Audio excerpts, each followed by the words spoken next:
Whoever wins the election, post-election, what is the expectation in terms of a policy drive to ensure that we attain sustainable growth in the country? For it rests on one simple principle. Elections come and go, but the country will still remain. The people therein will still remain.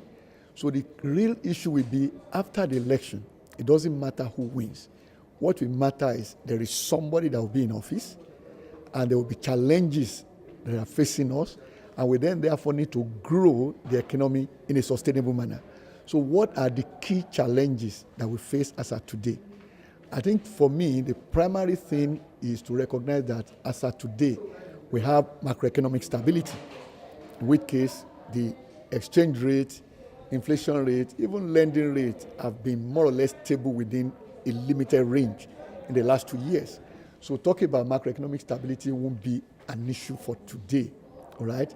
The real issue will be how to grow the economy inclusively.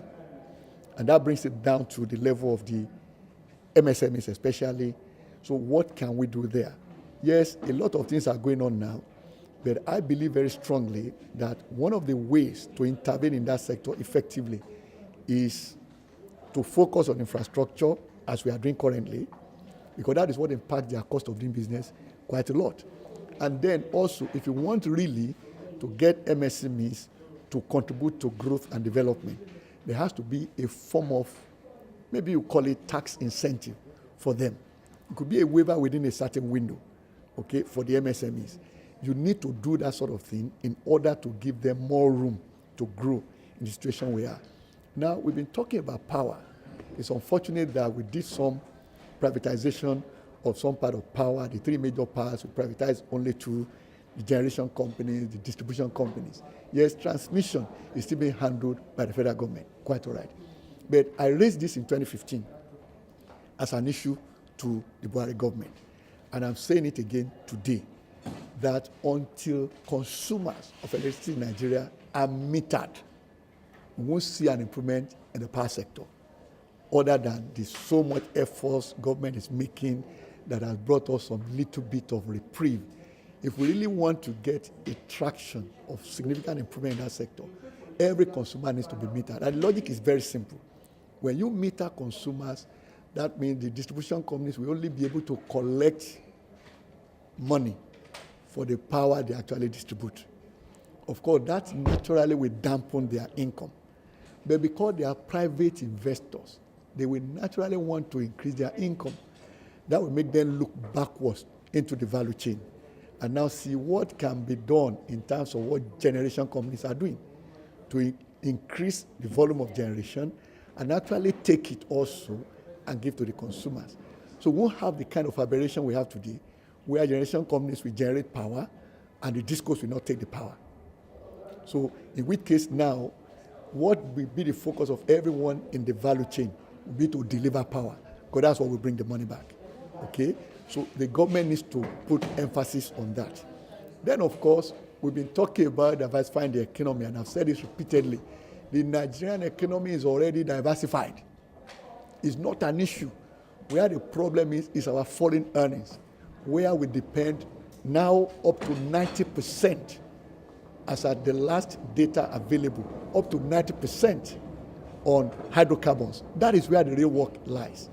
In which case, we need to switch the relationship between what we generate in foreign earnings and then what we spend it on. It means then the export-import nexus has to be worked upon. The mantra made in Nigeria and also make in Nigeria needs to be strengthened. Now, the vice president, when he was acting president, signed an executive order that 30% of federal government budget will be spent on goods made in Nigeria. Now, I don't know the extent to which you have executed that, but I've seen clearly that can be a game changer. In which case, let's not only take that, but increase that percentage over time. Now, that is what we create market for the items produced in Nigeria. When you create markets for them, that eventually also leads into job creation. There's a clear connection between those two. So, but if most of what we spend goes on imports I'm afraid the value you are creating through so much effort is being transferred offshore. That is an area government needs to take very seriously. And of course, the other one is what I call make in Nigeria. Quit this with the business environment. So we must reform and make it more business friendly. When it comes to infrastructure, government must face the reality that they need the private sector.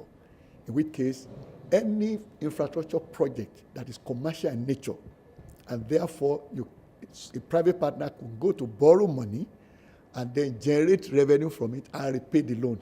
Government should please consign that to public-private partnership for execution. And then government focuses on those that are not commercial in nature, and therefore they cannot raise money for. So those are the ones to be funded from the budget allocations on an annual basis. That is the way to go if we want to bridge the infrastructure gap very quickly. And Nigeria is still attractive to foreign investors, and the evidence is not far to find. Just look at the flow of capital, that's capital importation. Yes, a lot of money is now going to the short end of the market, portfolio investment. But the fact that they are coming here is itself a signal that they still have confidence in this economy. So if we do the right things and also put incentives where they belong, we see a very quick turnaround where we can grow the economy, but grow it also inclusively.